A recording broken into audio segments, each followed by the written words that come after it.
والصلاة والسلام على سيد الأنبياء والمرسلين وعلى آله وأصحابه وأزواجه وذريته أجمعين. أما بعد فأعوذ بالله من الشيطان الرجيم. بسم الله الرحمن الرحيم. إن الله وملائكته يصلون على النبي يا أيها الذين آمنوا صلوا عليه وسلموا تسليما. اللهم صل وسلم وبارك على سيدنا ونبينا ومولانا محمد وبارك وسلم عليه. الصلاة والسلام عليك يا رسول الله. الصلاة والسلام عليك يا حبيب الله. الصلاة والسلام عليك يا شفيع المذنبين. الصلاة والسلام عليك يا رحمة للعالمين.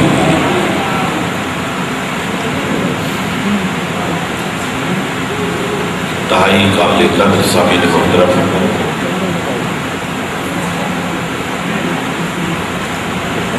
میں دل کی گہرائیوں سے اپنے محب گرامی جناب حاجی محمد نذیر صاحب اور جناب حاجی محمد عبداللطیف صاحب ان کے جملہ برادران اور معزہ و اقربا اور اس بستی کے تمام مخلصین کو مبارکباد پیش کرتا ہوں کہ اللہ جل مجدہ نے انہیں آج ایک مرتبہ پھر اپنے محبوب کریم رؤوف الرحیم علیہ الصلاۃ والسلام کی اس کے گرامی نام نامی سے معاون اس انتہائی خوبصورت محفل کے انعقاد کی توفیق مرحمت فرمائی. یہ خوش نصیب ہے، یہ خوش بخت ہے، آپ سب خوش نصیب ہیں، آپ سب خوش بخت ہیں کہ اس شدید ترین گرمی میں اللہ رب العالمین نے آپ کو اپنے محبوب کریم علیہ الصلوۃ والسلام کی یاد بنانے کے لیے محفل میلاد کی اس تقریب میں شرکت کے لیے رب العزت نے آپ کو یہ موقع مرحمت فرمایا ہے. آپ خود نہیں آئے، رب آپ کو لایا ہے. اگر اپنی مرضی پر ہو تو اس گرمی میں کوئی گھر سے نہیں نکلتا. حضور سرور کون و مکان جناب محمد رسول اللہ صلی اللہ علیہ وسلم نے ارشاد فرمایا ہے کہ انسانوں کے دل اللہ جل مجدہ کی بلا تشبیہ و تمثیل ان دو انگلیوں کے درمیان، وہ جدھر چاہتا ہے پھیر لیتا ہے. وہ چاہے تو مسجد کی طرف پھیر دے، مجلس میلاد کی طرف پھیر دے، چاہے تو کسی اور جانب پھیر دے. تو اس کی عطا پر، اس کے فضل پر، اس کے کرم پر شکر ادا کرنا چاہیے کہ اس نے ہمارے دلوں کو محفل میلاد کی طرف پھیر دیا. اس سے بڑی کوئی خوش نصیبی نہیں ہو سکتی. انتہائی قابل احترام سامعین محترم،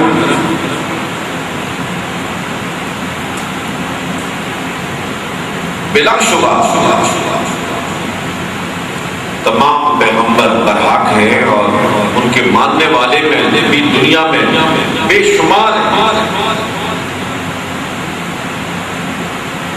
عیسائی موجود ہیں، یہودی موجود ہیں، بدھسٹ موجود ہیں، آپ کے قریب ہندو بہت بڑی تعداد میں موجود ہیں، ان کے بھی بڑے بڑے مصلحین گزرے ہیں ان لوگوں کی تاریخ میں،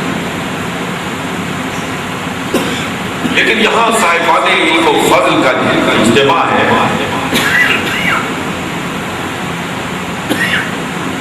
آپ خود سوچ لیجیے، غور کر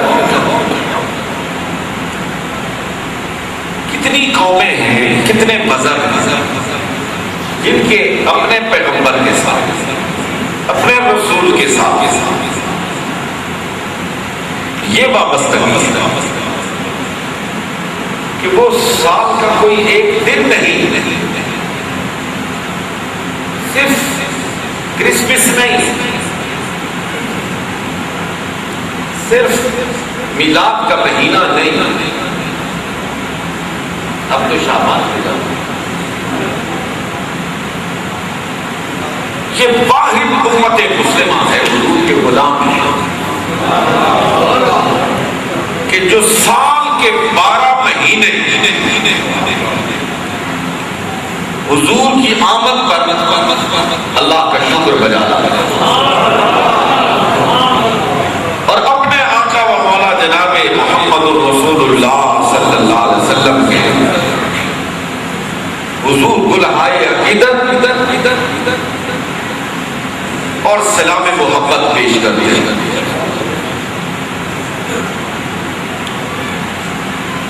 مجھے دنیا کا کوئی ایک مذہب بتا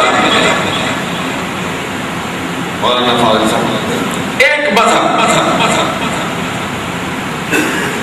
کہ جس میں اپنے نبی کی بارگاہ میں درود و سلام کی یہ بہار ہے، سارے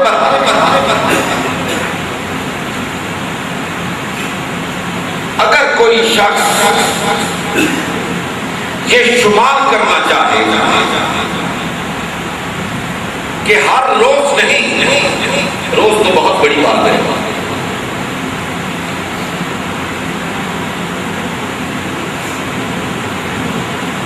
ہر گھنٹہ نہیں، گھنٹہ بھی بہت طوالت کا حامل ہوتا ہے، ایک لمحے میں اس دنیا رنگ و بو میں سرور عالم و عالمیات صلی اللہ علیہ وسلم پر کتنی مرتبہ درود و سلام بھیجا جاتا ہے تو اعداد و شمار ختم ہو سکتے ہیں۔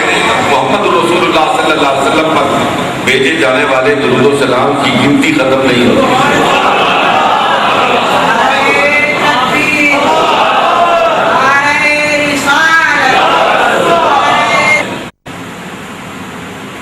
لیکن رب فرماتا ہے دل کا رسول فضلنا بعضهم على بعض منهم من کلم اللہ ورفع بعضهم درجات، کہ یہ سارے رسول میں نے بھیجے، یہ رسولوں کی ساری جماعت میری بھیجی ہوئی ہے۔ حضرت آدم سے شروع ہوتی ہے جناب محمد رسول اللہ صلی اللہ علیہ وسلم کی ذات بالا صفات پر ختم ہوتی ہے، سارے بھیجے ہوئے میرے ہیں، لیکن درجہ ہر ایک کا اپنا اپنا ہے، درجہ ہر ایک کا اپنا اپنا ہے۔ کوئی اپنا ہاتھ بغل میں دبا ڈالے، باہر نکالے تو ید بیضا بن جائے،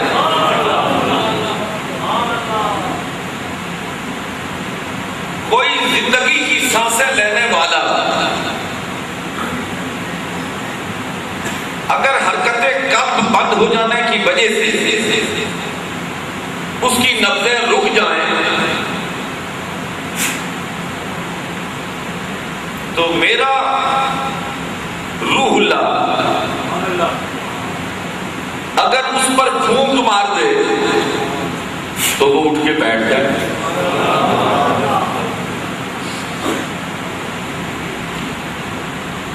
سائنس اپنی ترقی بہت کر چکی، لیکن جہاں اسی انسانی آنکھ نے تخت سلیمانی کو اڑتا ہوا دیکھا وہاں کسی جہاز کی پرواز نہیں ہے،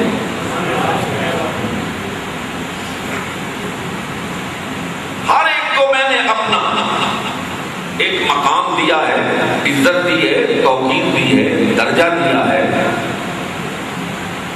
لیکن ایک چھوٹا سا جملہ بول کے رب کریم نے اپنے محبوب کے مقام کو واضح کر دیا ہے۔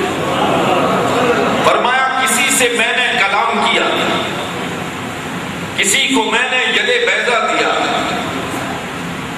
کسی کو ہمت و توفیق ارزاں فرمائی، اس نے پھونکا تو مردہ جسموں میں روح پھونک دی، تخت سلیمانی کو ہوا کے دوش پہ اڑا دیا، جناب یونس کو مچھلی کے پیٹ میں لا الہ الا انت سبحانک انی کنت من الظالمین کا ورد کرتے ہوئے برسوں بٹھائے رکھا، لیکن وَرَفَعَ بَعْضُهُمْ دَرَجَاتٍ، یہ سارے اپنی جگہ، لیکن ایک ایسا ہے کہ جس کے درجوں کو میں نے بلند کر دیا، بلند کر دیا۔ کتنا بلند کیا ہے؟ وہ کہتا ہے میں بتاتا ہی نہیں۔ آپ کہیں گے کہ یہ کہاں آیا ہے کہ میں بتاتا نہیں؟ درجے کس میں ہوتے ہیں؟ درجے سب سے بڑا درجہ انسانیت، انسانیت کی سب سے بڑی فضیلت، انسانیت کا سب سے بڑا کمال، انسانیت کا سب سے بڑا فضل، انسانیت کا سب سے بڑا اکرام علمی فضیلت ہے نا۔ یہ جو آج دنیا میں آپ کو بے شمار عجائب و غرائب نظر آتے ہیں، یہ کیا ہے؟ انسان کے علم کا نتیجہ ہے۔ جو انسان ستاروں پہ کمندیں ڈالتا ہوا نظر آتا ہے، منو لوہے کو سینہ عام پر تیراتا ہوا نظر آتا ہے، ہوا کے دوش پر اڑاتا ہوا نظر آتا ہے، یہ سب کیا ہے؟ یہ انسان کے علم و فضل کا کمال ہے نا۔ علم انسان کی سب سے بڑی فضیلت ہے۔ فرمایا میرے محبوب اس فضیلت سے ہم نے آپ کو بھی متصف کیا ہے، وَعَلَّمَكَ مَا لَمْ تَكُن تَعْلَمُ، اور میرے محبوب کسی کو کتنا دیا، کسی کو کتنا دیا، کسی کو کتنا دیا، تجھے جو کچھ بھی نہیں پتا تھا نا سب کچھ بتا دیا، اور پھر اور اس کو واضح کر دیا۔ فرمایا فَأَوْحَىٰ إِلَىٰ عَبْدِهِ مَا أَوْحَىٰ، کہ میں نے اپنے نبی کو بتا دیا۔ کیا بتایا؟ جو میری مرضی تھی بتایا۔ یا بتانے والے کو پتا ہے یا جس کو بتایا گیا ہے اس کو پتا ہے۔ فرمایا تمہیں حساب کتاب لگانے کی ضرورت ہی نہیں ہے، ہم نے جو بتانا تھا بتا دیا، جو اس نے سیکھنا تھا وہ سیکھ لیا۔ حضرات محترم، میں چلتے چلتے دوسری طرف چلا گیا۔ میں کہنا یہ چاہتا تھا کہ جس طرح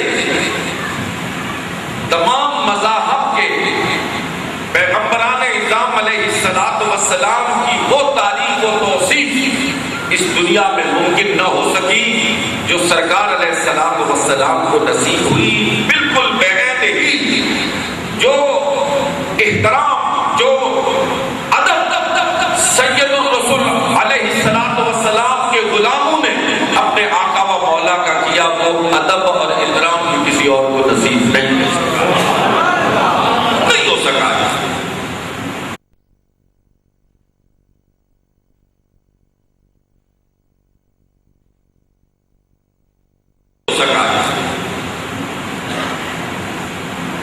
اور حضرات محترم، توریت کو دیکھیے، انجیل کو دیکھیے، زبور کو دیکھیے، یہ تمام کتب پر حق ہیں، لیکن ان میں سے کوئی ایک جملہ مجھے نکال کے دکھائے جس میں اللہ رب العالمین اس پیغمبر کے ماننے والوں کو یہ فرما رہے ہوں کہ اگر میرے پیغمبر کی آواز سے تم نے آواز بلند کی تو تمہارے سارے اعمال ضائع ہو کر رہ جائیں۔ کسی کتاب کو اٹھا کے دکھا دیجیے، لیکن یہ وہ واحد پیغمبر ہے صلی اللہ علیہ وسلم کہ جس کے پیروکاروں کو مجھے نہیں، میں تو 1500 سال بعد میں، آپ میں ہم سب حضور کے غلام ہیں، حضور پر ہماری عزتیں قربان، حضور کی جوتی کی نوک پر ہمارے ماں باپ آبا و اجداد کی عزتیں قربان۔ حضور کیا، حضور تو بہت بلند و بالا ہے، حضور کے غلاموں کی عزت پر ہماری عزتیں قربان۔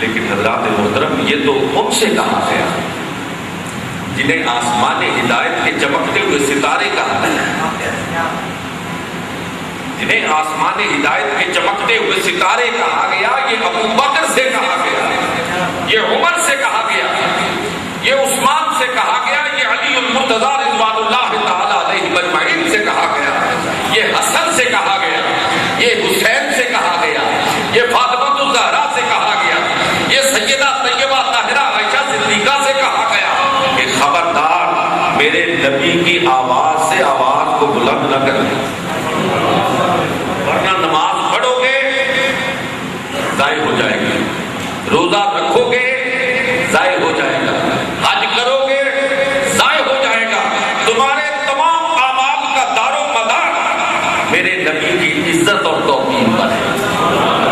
اور عزت و توقیر کی بھی یہ کیفیت ہے کہ میرا نبی بول رہا ہو یا میرے نبی کی مجلس میں بیٹھے ہوئے ہو تو میرے نبی کی آواز سے آواز بلند نہ کرنا، لا ترفعوا اصواتکم فوق صوت النبی، میرے نبی کی آواز پر اپنی آواز کو بلند نہ کرو۔ یہ ابو بکر مخاطب ہے، یہ عمر عثمان مخاطب ہے، ان تحبط اعمالکم وانتم لا تشعرون، کہیں ایسا نہ ہو کہ تم اپنی آواز بلند کر بیٹھو اور تمہارے سارے اعمال حبس کے رہ جائیں اور تمہیں پتہ بھی نہ چلے۔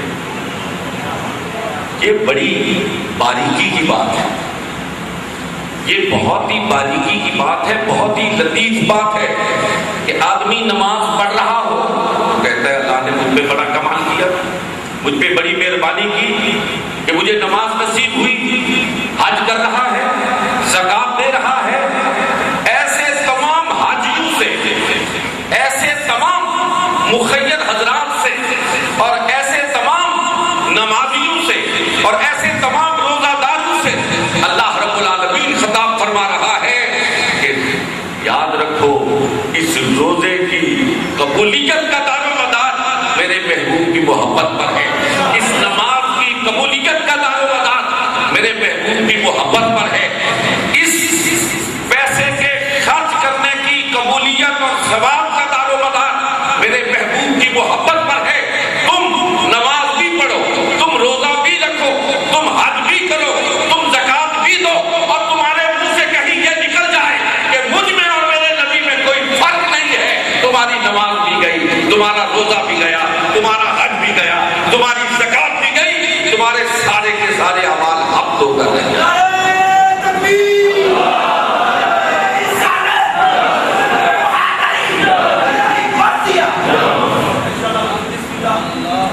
حضور سید الرسول خاتم الانبیاء جناب محمد الرسول اللہ صلی اللہ علیہ وسلم نے اللہ سے دو عمروں میں سے ایک عمر کو مانگا ہے،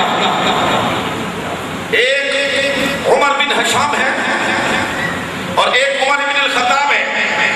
قربان جائیے محمد الرسول اللہ صلی اللہ علیہ وسلم کی زبان اقدس پر، اور قربان جائیے اس عظیم ہستی کی عزت و توقیر پر کہ اللہ رب العالمین نے سرکار کی دعا قبول کرتے ہوئے عمر بن الخطاب کو ایمان کی شرف سے مشرف فرما دیا۔ اگر مجھے یاد کرائیں تو پھر میں دوبارہ واپس آ سکتا ہوں، درمیان میں قبلہ مندرجہ ہے، محبت کی بات ہے، اس لیے اصحاب محبت کی خدمت میں پیش کرنا چاہتا ہوں۔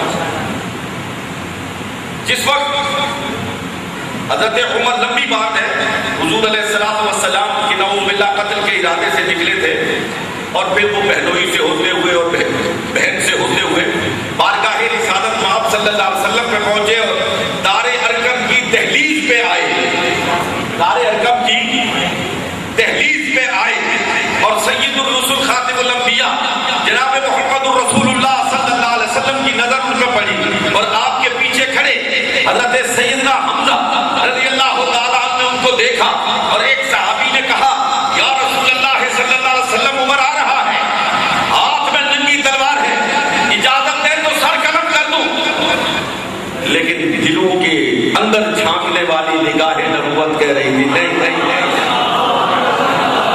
یہ عمر وہ عمر نہیں ہے جس کو تم جانتے ہو، یہ وہ عمر ہے جو ہماری دعا کی قبولیت کا نتیجہ ہے۔ فرمایا نہیں، اس کو آنے دو، اس کو آنے دو۔ اصل میں ان کو دیکھ کے مجھے اپنے استاد یاد آ گئے اور ان کا کہا ہوا جملہ مجھے یاد آ رہا ہے، اسے دہرانا چاہتا ہوں۔ آنے دو اسے۔ اور حضرت قبلہ غزالی زمان راضی دوران حضرت علامہ سید احمد سعید شاہ صاحب کاظمی رحمۃ اللہ علیہ فرماتے تھے کہ عمر کو دیکھ کر سرکار کھڑے ہو گئے اور فرمایا عمر کس ارادے سے آئے ہو؟ سرکار آپ کے قدموں پہ قربان ہونے کے لیے۔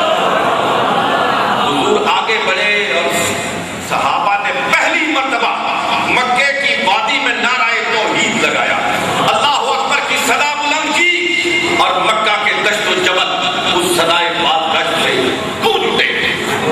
حضور آگے بڑھے، عمر آگے بڑھے اور حضور علیہ السلام نے عمر کو گلے لگا دیا۔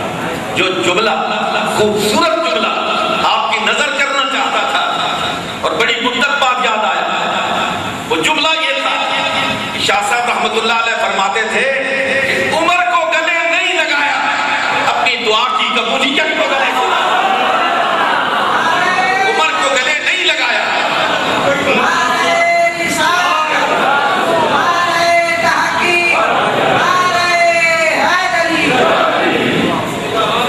حضرت عمر کا زمانہ ہے، ایک بستی کے لوگ صاحب تفسیر روح البیان اس واقعے کو نقل کیا۔ ایک بستی کے لوگ بارگاہ فاروقیت میں حاضر ہوتے اور عرض کرتے ہیں حضور سوچنے کے لائق ہے، دوستوں غور کے لائق ہے، میں آپ کی اس واقعے کے بیان کرتے ہوئے بھرپور توجہ چاہتا ہوں۔ فرمایا ہماری بستی کے مولانا جو ہماری امامت کرتے وہ ہر روز صبح کی نماز میں سورۃ الفاتحہ کے بعد جو سورہ مبارکہ پڑھتے ہیں وہ ابس ابس اللہ من مسافر۔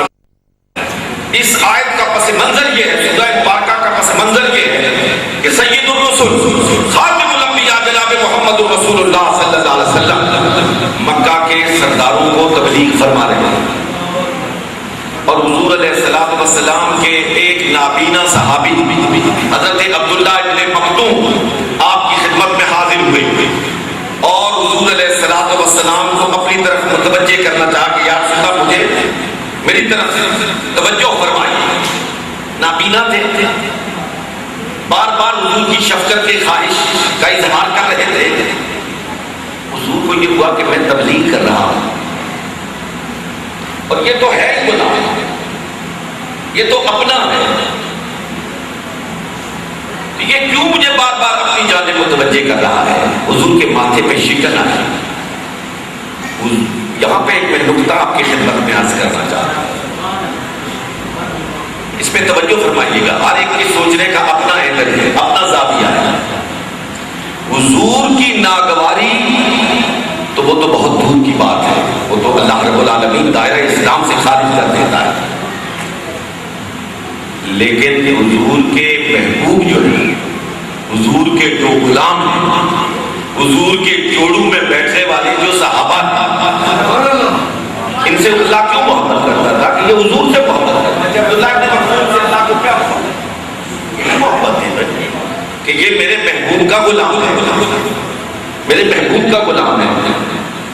حضور نے اپنے محبوب سے ذرا سا رخ تبدیل فرمایا تو اللہ نے فرمایا نہیں نہیں میرے محبوب نہ، جبریل کو بھیج دیا، جبریل امین کو بھیج دیا کہ میرے محبوب ان سرداروں کو چھوڑ، یہ تیرے قدموں پہ قربان ہونے والا عبداللہ ابن مکتوم تجھے اپنی طرف متوجہ کر رہا ہے، اس کی طرف توجہ دے۔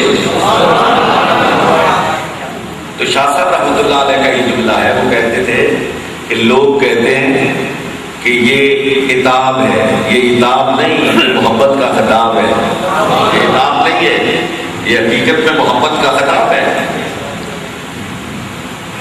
انہوں نے کہا کہ ہر روز صبح یہی نماز سورت پڑھتا ہے۔ حضرت عمر نے کہا کہ واقعی یہی سورت پڑھتا ہے، کہیں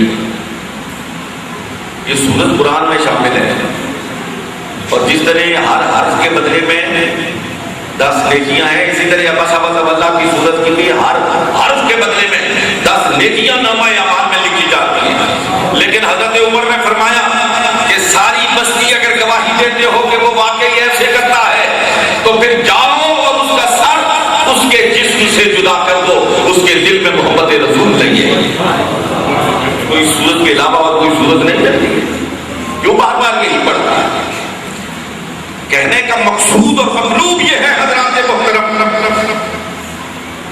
کہ بعض اوقات آدمی نماز بھی پڑھتا ہے، روزہ بھی رکھتا ہے، حج بھی کرتا ہے، زکوٰۃ بھی دیتا ہے، اور بذام خیش یہ سمجھتا ہے کہ میں دینی مدارج میں بلند سے بلند تر ہوتا چلا جا رہا ہوں، لیکن اگر دل میں حب رسول نہیں ہے، دل میں احترام رسول نہیں ہے، تو اللہ کے ہاں ایسی نماز، ایسا روزہ، ایسا حج، ایسی زکوٰۃ، ایسا نیک عمل قبول نہیں ہے۔ وہی عمل قبول ہے جو محبت رسول میں ڈوب کر کیا جائے، جو محبت رسول میں سرشار ہو کر کیا جائے۔ حضور کے حکم کو ماننا عین عبادت ہے، حضور کی طرف دیکھتے رہنا عین عبادت ہے۔ مجھے بتاؤ، اگر کوئی آدمی نماز پڑھ رہا ہو اور اچانک اس کھڑکی کے پاس کوئی آدمی آ کے کھڑا ہو اور وہ اس کی طرف دیکھنا شروع کر دے تو اس کی نماز رہے گی یا ٹوٹ جائے گی؟ لیکن یہاں تو سارے کے سارے صحابہ پڑھ گئے، بجائے کعبے کے سارے کے سارے صحابہ کا رخ حجرہ عائشہ صدیقہ کی طرف ہو گیا، کیونکہ وہاں سرکار جلوہ فرما تھے۔ مجھے بتاؤ ان کی نماز ٹوٹی یا اسی طرح قائم ہے؟ اسی طرح قائم ہے، اسی طرح قائم ہے۔ اس لیے وہ پتہ نہیں کیا فتویٰ لگ جائے اگر کہیں میں کسی مولوی کے اجتماع میں کہوں تو وہ کیا نہ کیا مجھ پہ چڑھ دیں۔ وہ جو کہا نا کسی نے درست کہا ہے کہ نمازیں قضا ہوں پھر ادا ہوں، نگاہیں قضا ہوں کا بالا ہے۔ وہ نگاہوں کو قضا نہیں ہونے دیتے تھے، اس لیے سمجھتے تھے کہ یہی نگاہوں کا جمع رہنا ہی اللہ رب العالمین کو مقصود و مطلوب ہے۔ میں نے کئی مرتبہ آپ کے جلسوں میں یہ کہا، صحابہ کا ایمان تو یہ تھا کہ جب تحویل قبلہ ہوا، بیت المقدس سے مسلمان صحابہ کرام رضوان اللہ تعالی علیہم اجمعین کو حکم ہوا کہ بیت المقدس کو چھوڑ کر کعبہ کی طرف منہ کر لو، اور حضور علیہ الصلوۃ والسلام نے عین حالت نماز میں مسجد قبلتین کے اندر منہ بیت المقدس سے 90 ڈگری کے زاویے میں تبدیل کرتے ہوئے بیت اللہ کی طرف کر دیا۔ تو پیچھے کھڑے صحابہ نے نہیں پوچھا یا رسول اللہ یہ کیا ہوتا ہے؟ ادھر مڑے تھے، ادھر کیوں مڑ رہے ہو؟ نہیں نہیں، ادھر سرکار مڑتے گئے، ادھر کسی نے نہیں پوچھا۔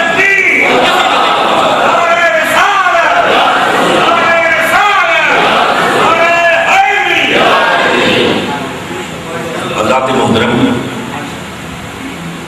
قربانی کی عید پہ آپ جانوروں کو ذبح کرتے ہیں، کیوں ذبح کرتے ہیں؟ اس لیے کہ اس روز خون بہانا، اس وقت اس روز جانوروں کی قربانی سنت ابراہیمی ہے۔ حضور علیہ الصلوۃ والسلام نے ارشاد فرمایا سنت ابیکم ابراہیم، تمہارے باپ ابراہیم کی سنت ہے۔ تو اس سنت کو پورا کرنا کار ثواب ہے یا جرم ہے؟ کار ثواب ہے یا جرم ہے؟ لیکن ایک مرتبہ یہ جرم بن گیا، قرآن کو اٹھا کے دیکھیں، مولانا سے پوچھیں، ایک دفعہ یہ جرم بن گیا۔ صحابہ کرام نے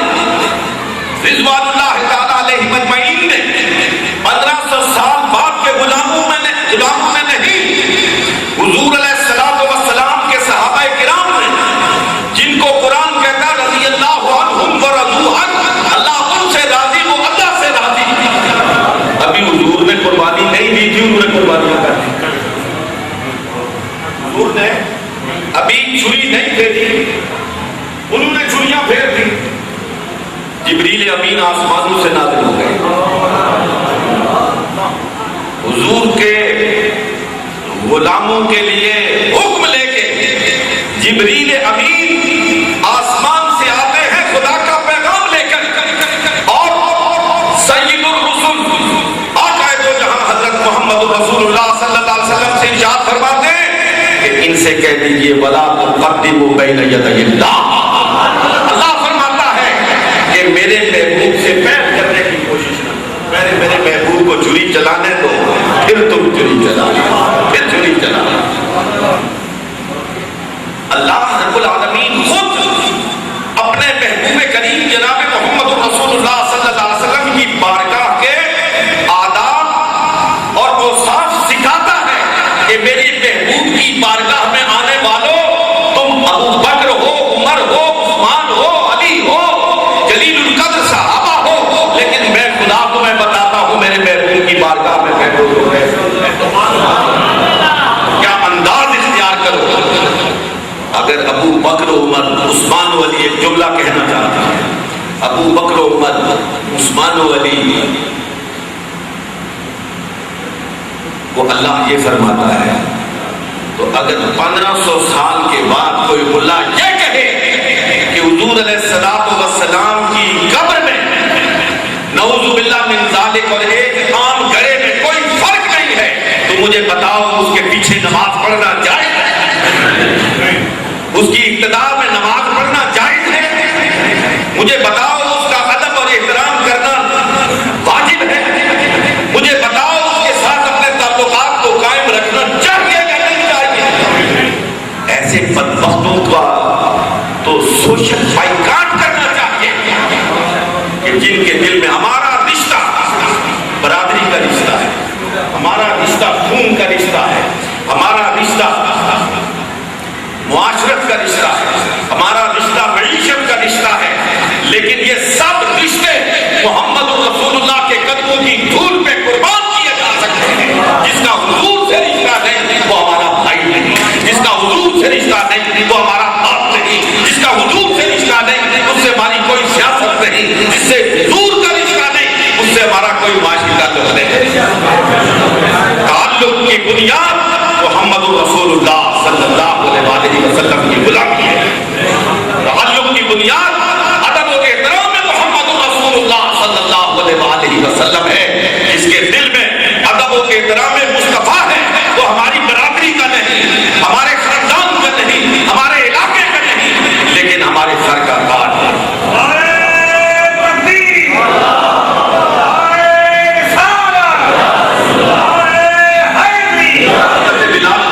حضرت بلال حبشی جو ہیں وہ ہماری برادری کے تو نہیں ہے نا، وہ تو حبش کے رہنے والے ہیں. جب میں پورے ادب اور احترام کو ملحوظ رکھتے ہوئے یہ کہتا ہوں وہ کہیں پڑھے ہوئے اور آپ سب نے پڑھا ہے کہ وہ توتلی زبان میں اشہد ان لا الہ الا اللہ کہا کرتے ہیں، اشہد ان محمد رسول اللہ کہا کرتے ہیں. لیکن وہ اذان نہ دے تو صبح طلوع نہیں ہوا کرتی تھی. ہم نے تو 4 حرف پڑھے ہیں نا. والد صاحب بھی عالم تھے، دادا صاحب بھی عالم تھے، پردادا صاحب بھی عالم تھے، لیکن خدا کی قسم ان سب کی پگڑیوں کو اگر بلال کے قدموں سے اٹھنے والی دھول کا کوئی ذرہ مل جائے تو پوری نسل کی نجات کا ضمانت مل جائے گی. اس لیے کہ ہمارا رشتہ خون کا رشتہ نہیں ہے، ہمارا رشتہ ادب مصطفیٰ کا رشتہ ہے، محبت مصطفیٰ کا رشتہ ہے.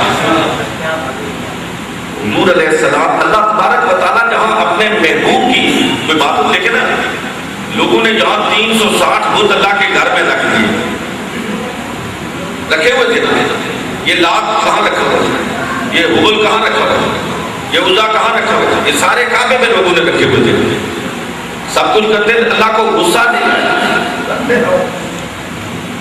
فوراً آ رہے ہیں، وہ رحیم اور کریم ذات ہے.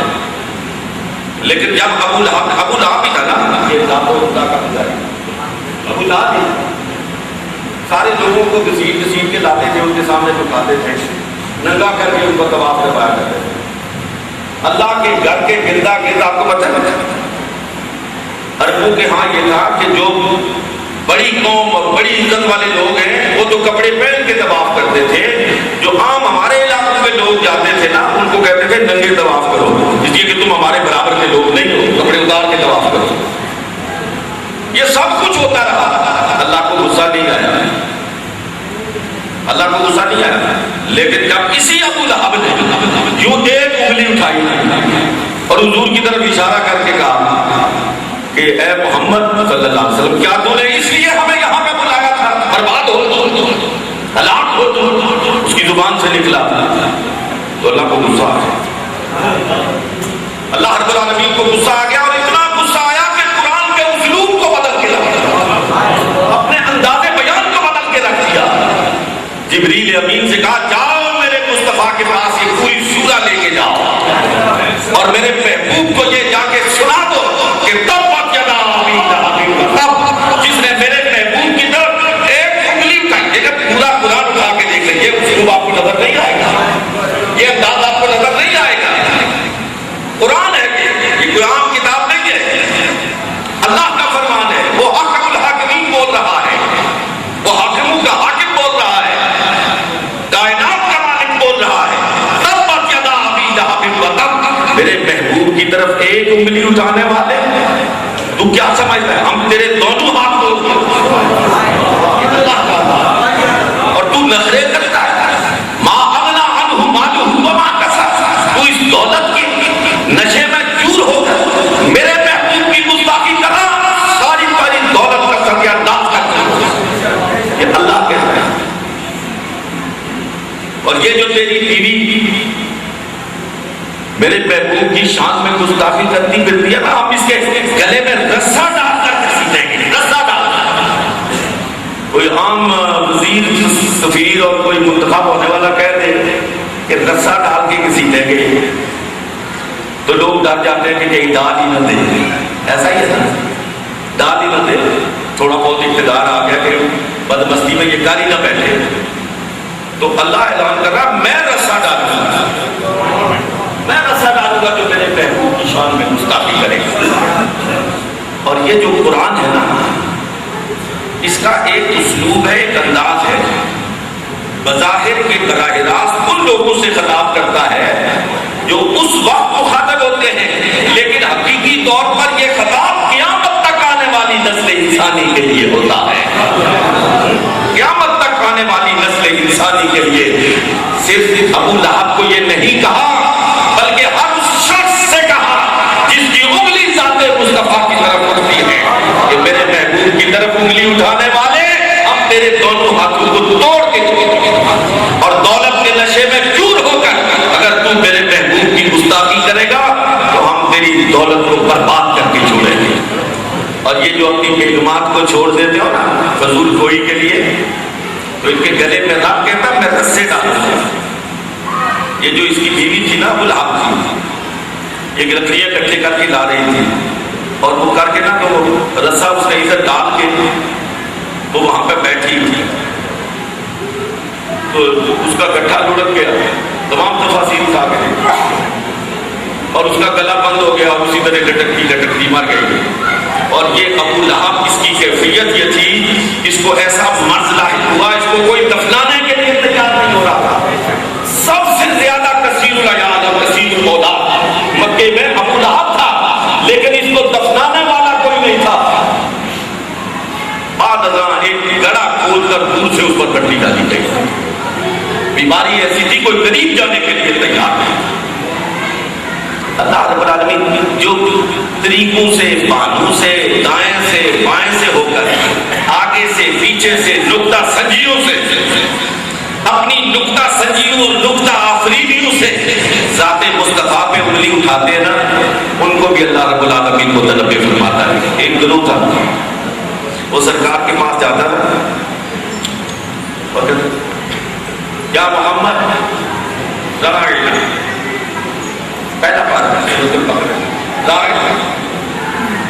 لیکن اس رائنا کی درمیان میں زیر کی بجائے سمجھنے کے یہ کو بھی شامل کر لیتا تھا اور اس کو تھوڑا سا بڑھا کے رائنا کا مطلب ہے کہ ہماری طرف توجہ فرمائیے، اور راعینا کا مطلب ہے اے ہمارے چرواہے۔ تو بظاہر وہ لوگوں کو یہ تاثر دیتے تھے کہ ہم کہتے ہیں ہماری طرف توجہ دیجیے، لیکن دل کی بڑھاس نکالنے کے لیے وہ کہتے تھے راعینا، اے ہمارے چرواہے۔ کوئی اور جانے نہ جانے محمد کا رب تو سن رہا تھا، محمد کا رب تو سن رہا تھا۔ اللہ رب العالمین نے جبریل امین سے کہا جاؤ میرے محبوب کی بارگاہ میں جاؤ اور میرے محبوب سے کہو کہ اپنے ان صحابہ سے کہو کہ ان کی دیکھا دیکھی یہ رائے نہ کہیں کہ بدبخت کہتے اور ہیں، مقصود ان کا کچھ اور، یہ گستاخی کرنا چاہتے ہیں اور چکر بازی سے ہی صحیح، چکر بازی سے ہی صحیح، لیکن مجھے اپنے محبوب کی گستاخی گوارا نہیں ہے۔ آج کے بعد قرآن ہے وَلَا تَقُولُوا رَاعِنَا وَقُولُوا انظُرْنَا، میرے محبوب ان سے صحابہ سے کہیے کہ آج کے بعد ان کی دیکھا دیکھی یہ رائنا نہ کہیں، کہ جب آپ کو اپنی طرف متوجہ کرنا چاہیں تو کہیں انظر یا رسول اللہ، انظر یا رسول اللہ، یا رسول اللہ ہماری طرف دیکھیے، یا رسول اللہ ہماری طرف دیکھیے۔ اللہ رب العالمین اپنے محبوب کریم جناب محمد رسول اللہ صلی اللہ علیہ وآلہ وسلم کی بارگاہ کے آداب خود سکھاتا ہے۔ حضرات محترم،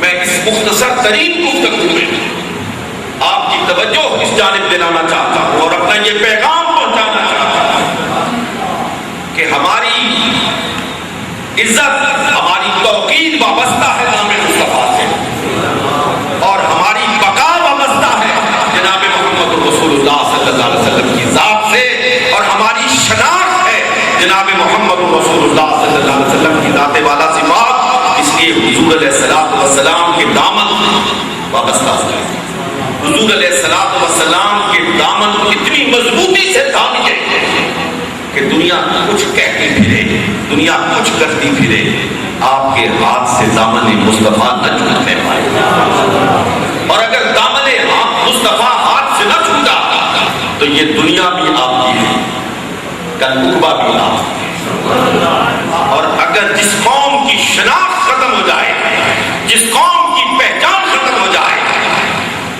جس قوم کا اپنی اس ذات کے ساتھ جس کے کی وابستگی سے اس کے دونوں جہان آباد ہے، تعلق اور رشتہ کمزور پڑ جائے تو دنیا پھر اس پہ چڑھ دوڑتی ہے، دنیا اس کو رونق ڈالتی ہے۔ میں اپنے محدود ترین مطالعے کی روشنی میں آپ کی خدمت میں عرض کرنا چاہتا ہوں حضرات محترم کہ اس وقت مغرب کی دنیا جو مسلمانوں کی مخالف دکھ رہا ہے وہ بھی ایک ہی کوشش پہ لگی ہوئی ہے، ایک ہی کوشش پہ لگی ہوئی ہے، اور ان کی صرف اور صرف یہ کوشش ہے کہ مسلمانوں کے دلوں سے نبی کریم علیہ السلام کی محبت کو نکالیں، اور وہ اپنے مضامین میں، اپنی تقاریر میں ہر جگہ لکھی ہے۔ ایک انگریز نے مضمون لکھا، جو پڑھے لکھے نوجوان میرے بیٹے بیٹھے ہو ان کی توجہ کے لیے، اس نے مضمون یہ لکھا کہ کبھی عراق میں بمباری کرتے ہو، کبھی افغانستان میں بمباری کرتے ہو، کبھی مصر کی حکومت کا تختہ الٹتے ہو، کبھی شام، کبھی لبنان، یہ سب کچھ کرنے کے باوجود تو مسلمانوں کو مٹا نہیں سکتے۔ نے کہا افغانستان مٹ جائے، عراق مٹ جائے، مسلم دنیا کے شہروں کو تم نیست و نابود کر دو، یہ مسلمان ختم اس وقت تک نہیں ہو سکتے جب تک مکہ موجود ہے، جب تک مکہ اور مدینہ موجود ہے تم مسلمانوں کو ختم نہیں کر سکتے۔ وہ جانتے ہیں کہ یہ توحید پرست قوم، یہ اللہ کو ایک ماننے والی قوم، یہ محمد رسول اللہ کے نام پر قربان ہونے والی قوم، ان کا گھر مٹ جائے، ان کا ملک مٹ جائے، محمد کا نام باقی ہے تو یہ باقی ہے۔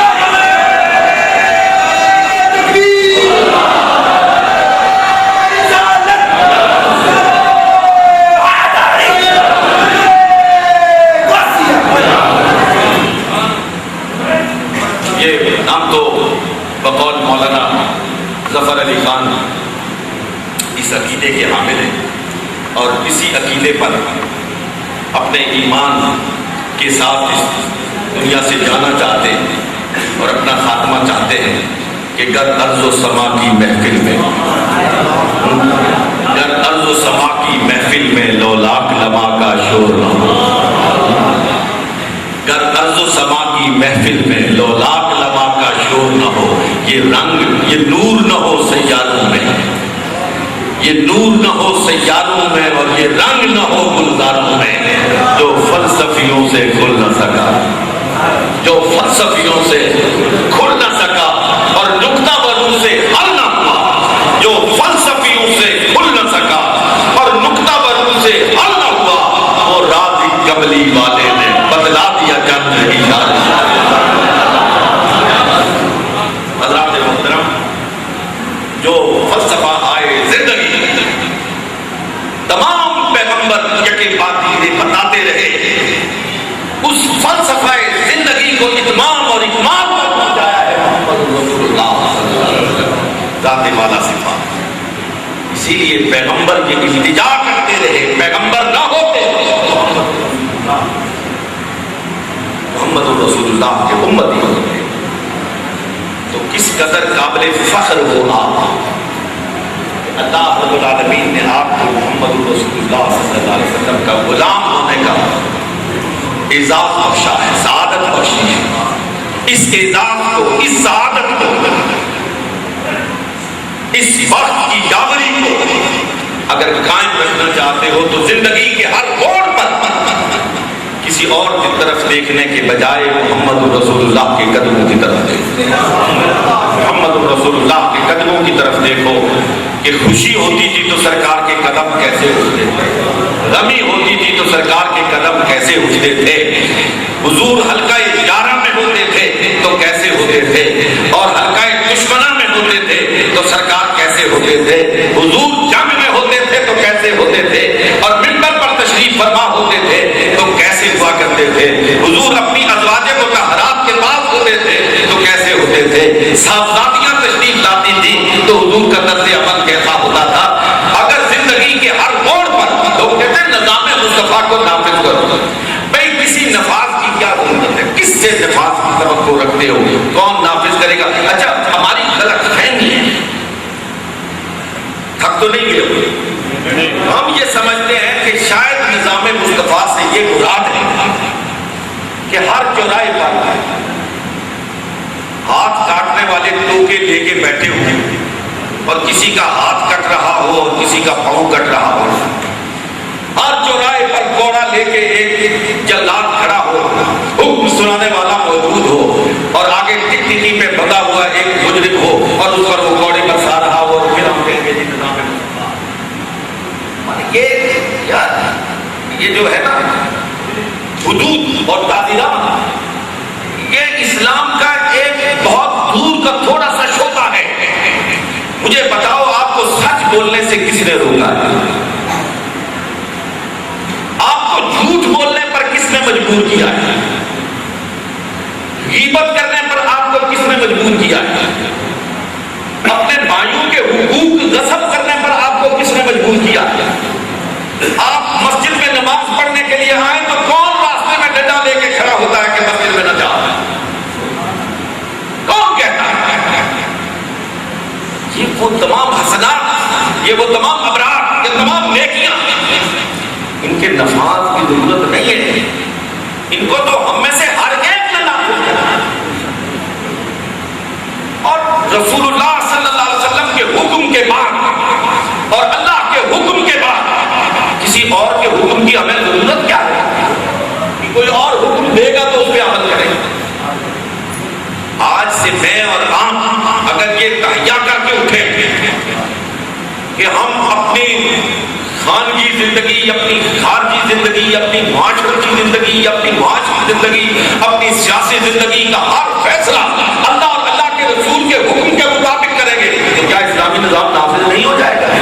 یہی اسلامی نظام ہے۔ فلا وربک لا یؤمنون حتی یحکموک فیما شجر بینہم ثم لا یجدوا فی انفسہم حرجا مما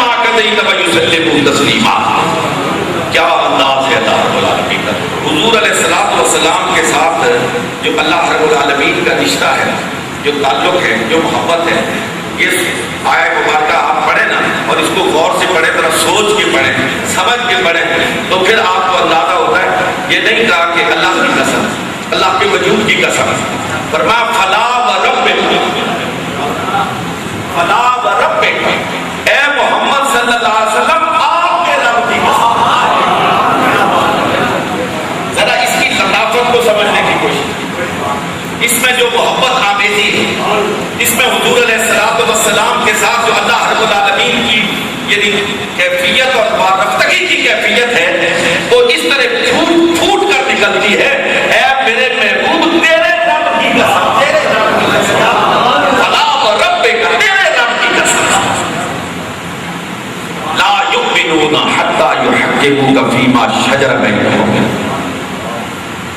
کہ ان لوگوں کا ایمان نہیں ہے کہ جن میں کوئی جھگڑا پیدا ہو جائے. ذرا غور سے سنیے گا، جن میں کوئی جھگڑا پیدا ہو جائے اور اس میں آپ فیصلہ کریں، ثم لا یجدوا فی انفسہم حرجا مما قضیت ویسلموا، صرف ماننے کی بات نہیں ہے، تم مان بھی لو لیکن تمہارے دل میں تھوڑا سا رہے کہ یہ کیا ہو گیا میرے ساتھ، اللہ کا حکم مانا ہے، نقصان ہو گیا، سود چھوڑا ہے تو مال میں بڑی کمی آ گئی ہے. اللہ کا حکم تو مان لیا ہے لیکن دیکھیں نا کتنا نقصان ہوا ہے. فرمایا اگر اس طرح کا اللہ کا حکم ماننے کے بعد، اللہ کے رسول کا حکم ماننے کے بعد دل میں تھوڑی سی میل بھی پیدا ہوئی تو سمجھ لو کہ تمہارا ایمان نہیں. دوستو رسول اکرم صلی اللہ علیہ وسلم سے محبت کا تقاضا یہ ہے کہ ما آتاکم الرسول فخذوہ وما نہاکم عنہ فانتہوا، جو اللہ کے رسول نے دیا اسے لے لو، جس سے روکا اس سے رک جاؤ. حضور علیہ السلام نے جب شراب کی حرمت کا ارشاد فرمایا، آپ کو پتہ ہے سارے جانتے ہیں، کون نہیں جانتا؟ تو کہ عرب صبح شراب، دوپہر شراب، شام شراب، ہر کھانے کے ساتھ شراب پیتے تھے اور گھروں میں مٹکے بھر کے رکھے ہوئے تھے. روایت میں آتا ہے، روایات صحیحہ میں آتا ہے کہ جب حضور علیہ السلام کی زبان اقدس سے حرمت شراب کا اعلان ہوا تو جو پی رہے تھے نا ہونٹوں پر تھی وہاں سے تھوک دی اور دوڑے گھروں کی طرف، جو گھروں میں مٹکے رکھے ہوئے تھے نا ان کو باہر جا کے گلیوں میں پھینک دیا. اور مدینہ طیبہ کی گلیوں میں شراب اس طرح جا رہی تھی، اس طرح جا رہی تھی جس طرح پانی بہتا ہے. ہم میں سے کوئی جو اللہ کا حکم سنے، اللہ کے رسول کا حکم سنے اور اس پر یوں عمل پیرا ہو جائے؟ اگر اس ملک میں، ہمارے معاشرے میں اور آپ نظام مصطفیٰ چاہتے ہیں تو کسی آرڈیننس کی ضرورت نہیں ہے، کسی اسمبلی کے بل کی ضرورت نہیں ہے. ہمارا بل اللہ پاس کر چکا ہے، ہمارا قانون اللہ کا رسول دے چکا ہے، اب کسی اور کے پاس کرنے کی ضرورت نہیں ہے. خود اس پر عمل کرنا شروع کر دو، آج سے شروع کر دو. آج سے میں اور آپ کے تہیہ کر لیں کہ ہماری نماز قضا نہیں ہوگی. آج کے بعد میں اور آپ کے تہیہ کر لیں کہ جھوٹ نہیں بولیں گے. آج یہاں اس مسجد سے تہیہ کر کے اٹھیں کہ غیبت نہیں کریں گے. اس مسجد سے تہیہ کر کے اٹھیں کہ اگر وعدہ کریں گے تو اسے نبھائیں گے. تہیہ کر کے اٹھیں کہ کسی کا ناجائز، کسی کا مال ناجائز طور پر غصب نہیں کریں گے. مجھے بتائیے صرف یہاں بیٹھے ہوئے حضرات، صرف یہاں موجودی میرے سمیت آج اگر اس مجلس سے یہ فیصلہ کر کے اٹھیں تو مجھے بتائیں اس کے اثرات کتنے دیر بعد، اس کے اثرات کتنے گراؤنڈوں میں پہنچیں گے، اس کے اثرات کتنے شہروں میں پہنچیں گے، اس کے اثرات کس کس گلی میں اور کس کس بازار میں پہنچیں گے. لیکن ہم سب گفتار کے غازی ہیں، ہم کردار کے غازی نہیں ہیں. ہم تقریریں بھی اپنی سماعتوں کو حلاوت بخشنے کے لیے کرتے بھی ہیں، سنتے بھی ہیں۔ ایک مزیدار آپ کو بات سناؤں، یہ احرار کے بہت بڑے لیڈر تھے نا، عطا اللہ شاہ بخاری، آپ نے ان کا نام سنا ہوگا، بہت بڑے خطیب تھے، بڑے مقرر تھے، احراری تھے، مسلم لیگ کے مخالف تھے، پاکستان کی تحریک کے مخالف تھے، جو اہل ذوق ہیں، زبان اور ادب کا چسکا رکھنے والے لوگ ہیں نا، یہ جاوید صاحب کی طرح، ان کے لیے مزیدار جملہ انہوں نے کہا، اور اردو ادب کو ایک نئی اصطلاح دے گئے۔ دہلی میں وہ تقریر کر رہے تھے، بہت بڑا ہجوم بے پناہ تھا، انہوں نے اس ہجوم کو دیکھ کر کہا کہ مجھے معلوم ہے آپ لوگوں نے ووٹ احرار کو نہیں دینا، مسلم لیگ کو دینا ہے، مجھے معلوم ہے، لیکن یہاں آپ اتنا بڑا ایک اجتہام اور ہجوم بے پناہ یہ کیوں ہے؟ انہوں نے کہا یہ بھی مجھے معلوم ہے۔ انہوں نے کہا تم کانوں کے اجاش ہو، تم کانوں کے اجاش ہو، میری آواز اچھی ہے، بس آواز سننے کے لیے آئے ہو، باقی جو کچھ میں کہوں گا اس پہ عمل نہیں کرنا۔ ہم بھی مجلسیں جماتے ہیں، یہ بھی اللہ رب العالمین کی بہت بڑی عطا ہے، بہت بڑی عنایت ہے، لیکن کاش کسی ایک اور شخص کا ایک جملہ تھا، انہوں نے کہا کہ مسلمان قوم بڑی یقین قوم ہے، بڑی جذبوں والی قوم ہے، یہ اپنے نبی کے نام پر مرنے کے لیے تیار ہے، اپنے نبی کے نام پر مرنے کے لیے تیار ہے، لیکن جو کچھ اس نے کہا ہے وہ کرنے کے لیے تیار ہے، اور شوکت پادینہ آگے بڑھ کر قدم چومے۔ دوستو، مسجدوں کو آباد کر دو، جھوٹ سے نفرت کرو، غیبت کرنا چھوڑ دو، ایک دوسرے سے نفرتوں کا ختم کر کے محبتوں کو عام کر دو۔ محمد رسول اللہ صلی اللہ علیہ وسلم کی نظر عنایت گنبد خضرا سے اٹھے گی، تمہارے گھروں میں بہار آ جائے۔ میں پورے دعوے سے کہتا ہوں، پورے یقین سے آپ کو یہ خوشخبری سناتا ہوں، جس گھر میں تہجد پڑھے جاتے ہیں، جس گھر میں ہر روز صبح تلاوت کلام مجید ہوتی ہے، جس گھر کے در و دیوار سے درود و سلام کی آوازیں آتی ہیں، اس گھر پر گنبد خضرا سے براہ راست انوار کی بارش ہوتی ہے، انوار کی بارش ہوتی ہے۔ وہ گھر براہ راست محمد رسول اللہ صلی اللہ علیہ وسلم کی نظروں میں ہوتا ہے۔ اس لیے میں اپنی طرف سے نہیں کہتا، سرکار فرماتے ہیں جب درود پڑھنے والا مجھ پہ درود پڑھتا ہے میں اس کو دیکھتا بھی ہوں، اس کو جانتا العالمین مجھے، آپ کو، ہم سب کو